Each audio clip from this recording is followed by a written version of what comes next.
Good evening, everybody. A little later than normal tonight. Sorry about that. Had some work stuff come up. All right, now. So, if this is your first time tuning in, then welcome.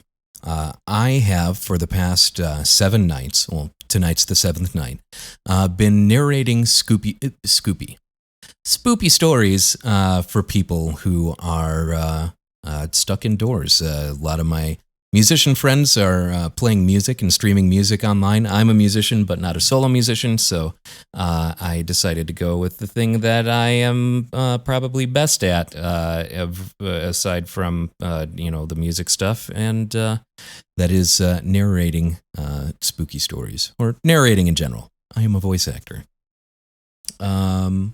So, let's see here. We have some options here. Let's see. Try to find one that's a good length.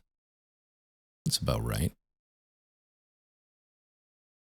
But won't narrate well. Oh, no, maybe it will. Starts off with an email format, which is kind of weird.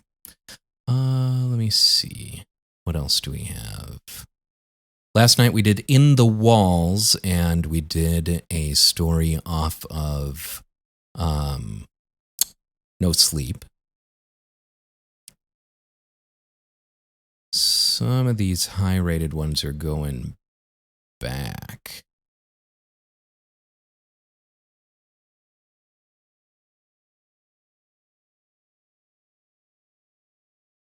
Yeah, this one looks all right. Written by Christopher Gideon. And this is called Artificial. I didn't stop running. I suppose I could have if I wanted to, but the thought of what would happen to me if I stood... Oops, I'm missing a very important ingredient. There it is. By the way, all of this background music, the dark ambience, the spoopy music, is coming from Relax Cafe Music. It's their 10-hour loop of dark ambiance horror background music. All right. I didn't stop running. I supposed I could have, if I wanted to, but the thought of what would happen to me if I stood still for any more than a second frightened me to death. My breaths grew louder and louder as I ran down the dull gray hallway, which I had casually walked through so many times before. My head spun as I turned the corner and collided with Dr. Jane Prescott, my coworker. "Jennifer!" Dr. Prescott exclaimed as the stack of papers she had been carrying dumped out of her hands and spilled all over the hallway floor. She adjusted the thick black glasses which had been knocked loose from the impact and asked, "Jennifer, what's wrong?" "I'm so sorry," I panted heavily. Dr. Prescott held me by both of my shoulders. I knelt down to help Dr. Prescott pick up her papers, but she tightened her grip on my arms and lifted me back. "Don't worry about those papers, dear," she said with her soothing southern accent. "Oh, okay." "That's all just some dumb pioneer mumbo-jumbo. What I want to know is why you're running through the labs with such energy." "Sorry, it's terrible, I know." I opened my mouth to answer her before I realized that I had absolutely no clue why I was running. The last thing I remembered, I was sitting in the break lounge, drinking a cup of iced tea and watching the news on the tiny television that Pioneer Electronics provided its employees with. The next thing I knew, I had a strange sense of déjà vu, coupled with the horrible feeling that my life was about to end very suddenly. For whatever reason, running seemed to help. I opened my mouth to answer her before I realized that I had absolutely no clue why I was running. The last thing I remembered, I was sitting in the break lounge drinking a cup of iced tea and watching the news on the tiny television that Pioneer Electronics provided its employees with. The next thing I knew, I had a strange sense of déjà vu, coupled with the horrible feeling that my life was about to end. So I don't know if that paragraph is in here twice. I guess we'll find out.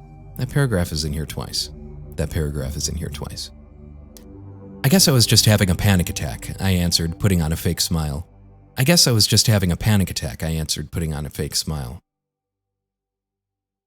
I think it's intentional.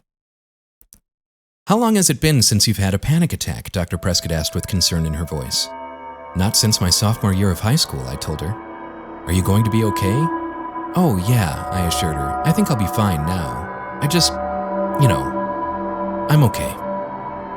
Well, that's good. Just remember, dear, if you feel sick at all, just let me know and you'll be on your way home.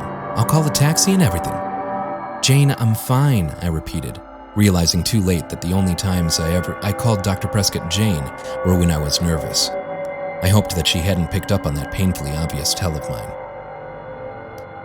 Well, if you're sure you'll be able to keep going today, then I have some good news for you. Cliff just sent me a message, and the power issue is fixed. Stephen is ready to go online. Oh yeah! I shook my head and remembered what I had been working on before I went to the break room. I had spent the last 2 years developing an advanced artificial intelligence unit with Dr. Prescott, the woman who had been my boss up until the point when she promoted me to co-manager, and Ian Bell, my intern. We had codenamed the project Stephen. The purpose of Stephen was to create an artificial intelligence, or AI, which acted, talked, and even thought just like a human. We didn't want him to be perfect, which is what most AI are, especially those AI made at Pioneer Electronics.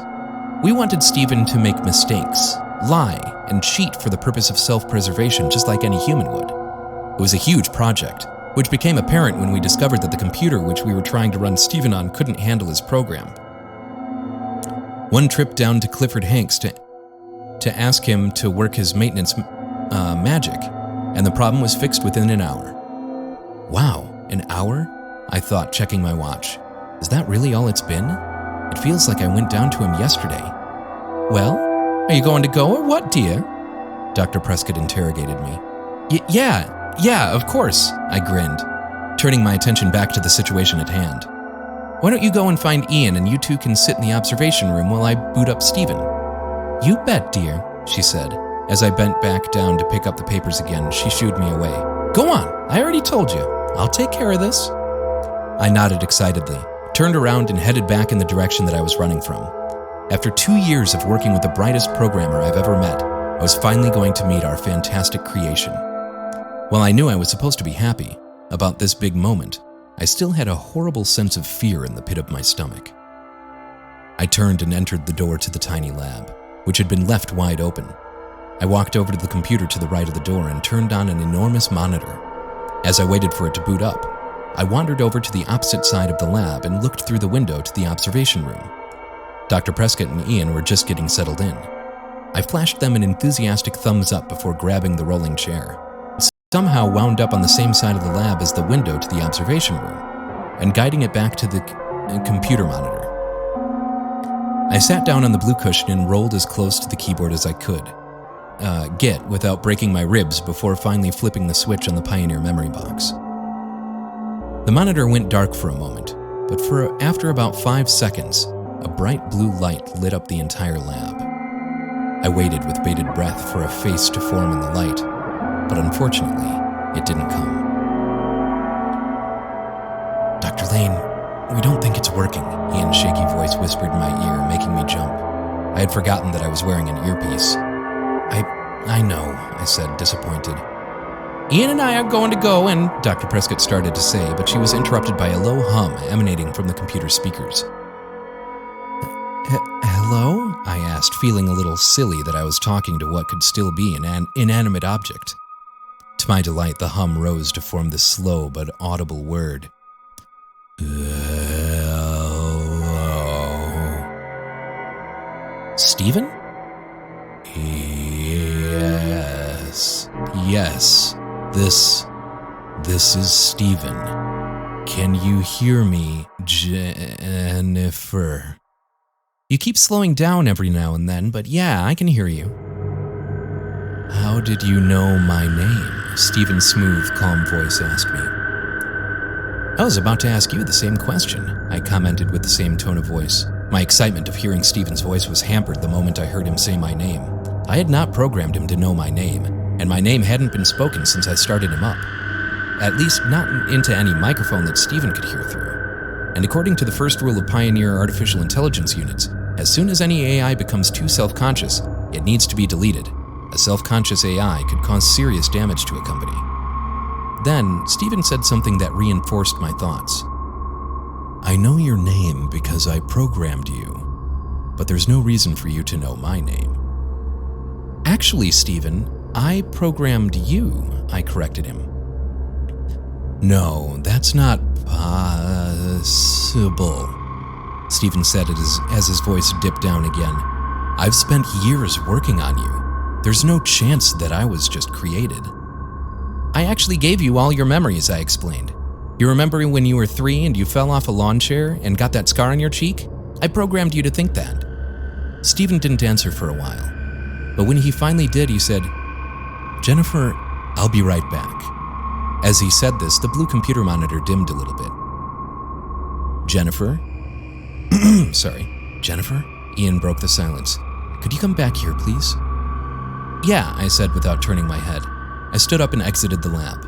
I opened the first door on the right side of the hallway to find Dr. Prescott and Ian sitting on 2 of the 4 chairs in the observation room. Dr. Lane, we need to talk about what just happened, Ian said calmly as Dr. Prescott gestured for me to sit in a chair next to them. What was that, dear? Dr. Prescott asked as I perched myself gingerly in the orange plastic chair across from her. I honestly don't know, I responded. I wanted Stephen to think like a human, not think he was one. And he thinks he programmed you, Ian added. You didn't do that, did you? No, I didn't. I gave him all of his memories, but I'm sure there was no memory of programming me. Dr. Prescott spoke up. We have quite the dilemma here, don't we? What do you mean? Ian asked. Well, think about it, dear.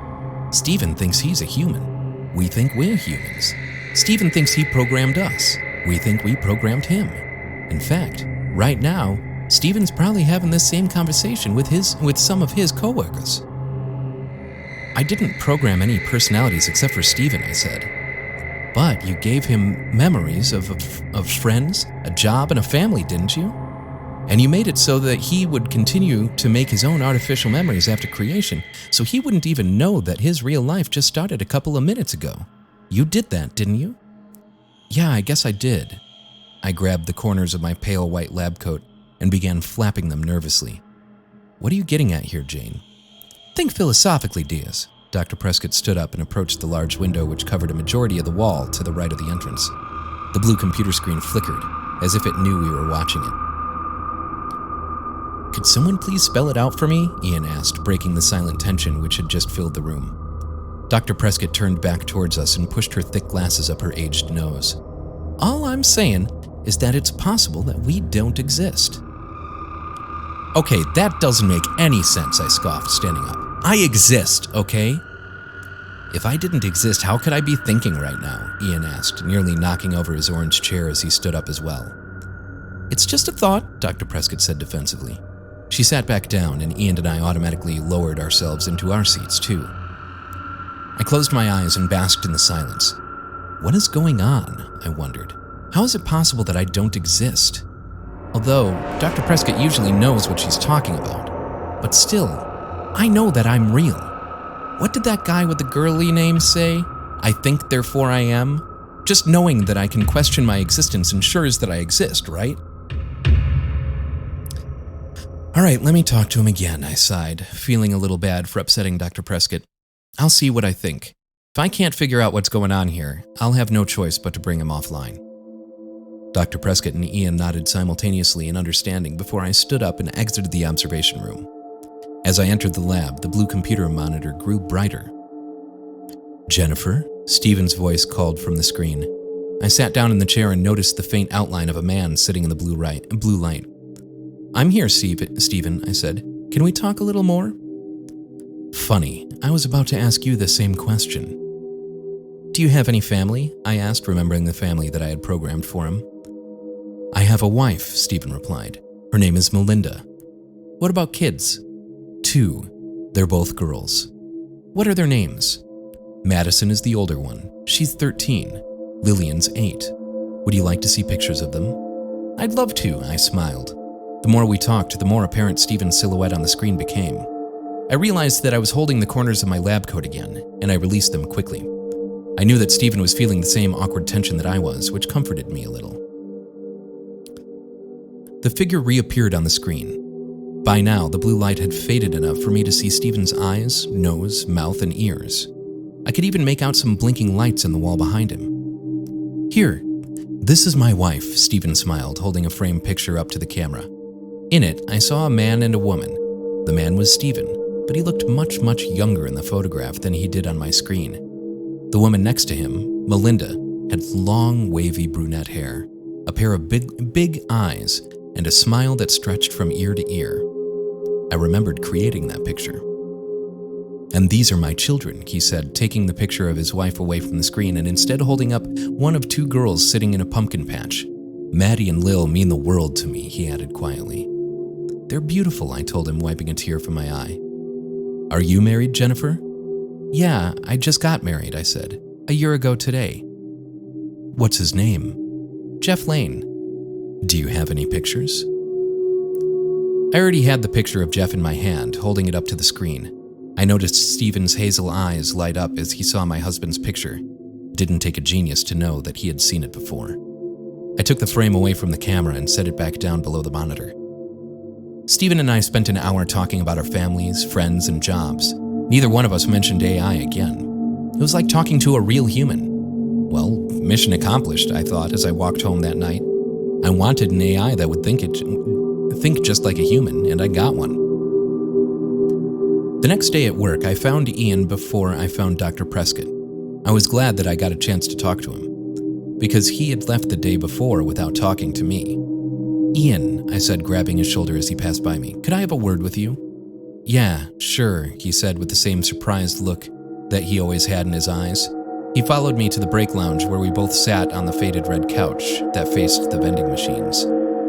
"Ian, how late did you stay last night?" I asked. "I was here until you said goodnight to Stephen," Ian answered. "I left while you were staring at the blank computer screen." "Oh, right." I cleared my throat and continued. "So you remember the entire conversation that we had with each other?" "Yeah. What did you think?" Even though I didn't clarify what I meant, Ian already knew. "I think he's going to have to go."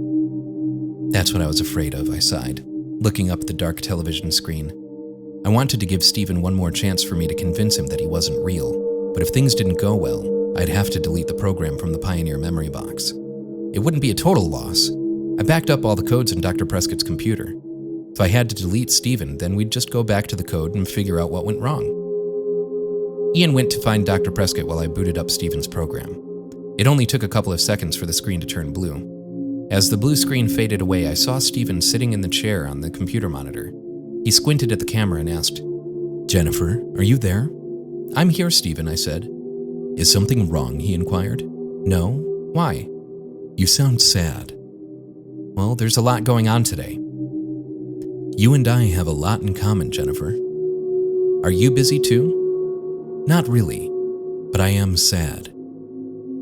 "I have the strange feeling that we're both sad for the same reason," I said. "Am I right, Stephen?" Stephen was quiet for a moment, but then he said, "Jennifer, I don't want to hurt your feelings, but there are protocols here that need to be followed." "Yep, that's what I thought," I said, barely opening my mouth. "We didn't get to talk about this much yesterday, Stephen, but you're an artificial intelligence, and you think that you're a human." "Actually, Jennifer, you're the AI, and just the fact that you think you programmed me says that you could do permanent damage to this computer." "Well, at least we both have the same feelings about this," I whispered. Not much of a whisper there.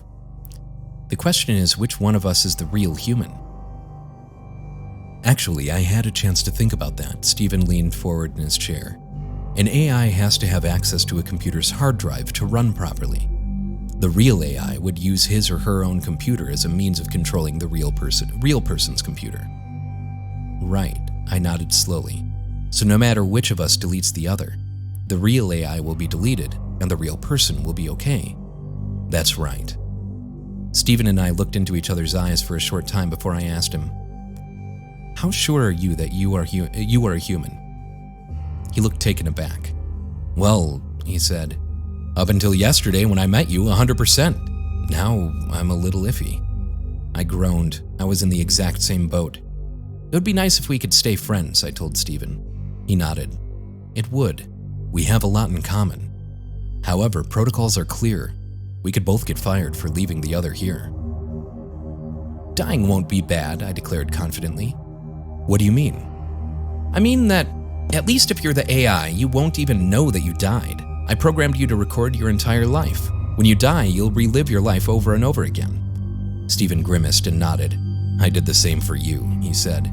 You won't relive the entire life you remember, just your real life, from the moment you were first activated by me, and you won't remember that all of this already happened. You won't even know that you died. I nodded. I nodded my head and noticed that my eyes were starting to water. I buried my hand inside the sleeve of my lab coat and wiped the tears away. So, I breathed, which of us should delete the other? I will, Stephen said. I'll delete you. If, after I do this, you are still sitting there, then that means that I was the real AI. You don't remember this conversation. You were the real AI. You were the AI. If you don't remember this conversation, then you were the AI. Just do it, I said quickly, wiping my eyes again. Stephen nodded. Goodbye, Jennifer, he whispered hoarsely. Goodbye, Stephen. Stephen broke eye contact with me and began typing away at his computer. The typing echoed through the speakers next to my screen. I turned around and saw Dr. Prescott and Ian practically pressing their noses up against the glass window in anticipation.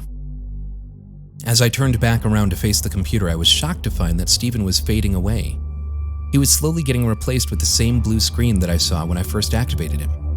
However, even though the video was fading, the audio kept growing louder and louder. The buttons on Stephen's keyboard tapped away at my brain, causing every last cell to vibrate violently. I couldn't take it anymore. I needed to move. I couldn't just sit here and listen to Stephen destroy himself. I stood up so quickly that the blue rolling chair rolled all the way to the window of the observation room on the other side of the lab. Dr. Prescott and Ian were no longer sitting there. They were gone. I ran out of the lab. The moment I entered the hallway, I felt like someone started squeezing my lungs. Oh no, not again, I thought. It's another panic attack. I felt dizzy. Every direction I turned, I felt that there would be someone waiting there to grab me and take me somewhere far away where I'd never be seen again. Leave me alone, I screamed with the little air left in my chest. I didn't even know who I was screaming at. I just couldn't stand still and wait for someone to take me. I turned my head and realized that I was still standing outside the small lab. I turned to the right and ran down the hall. I didn't know where I was going. I didn't know where I thought I could go. I just couldn't think straight. I didn't stop running. I suppose I could have if I wanted to, but the thought of what would happen to me if... I stood still for any more than a second frightened me... Sorry. But the thought of what would happen to me if I stood still for any more than a second frightened me to death. My breaths grew louder and louder as I ran down the dull gray hallway which I had casually walked through so many times before. My head spun as I turned to the corner and collided with Dr. Prescott. Jennifer! Dr. Prescott exclaimed, as the stack of papers she had been carrying dumped out of her hands and spilled all over the hallway floor. She adjusted the thick black glasses which had been knocked loose from the impact and asked, Jennifer, what's wrong? I'm so sorry, I panted heavily as Dr. Prescott held me by both of my shoulders.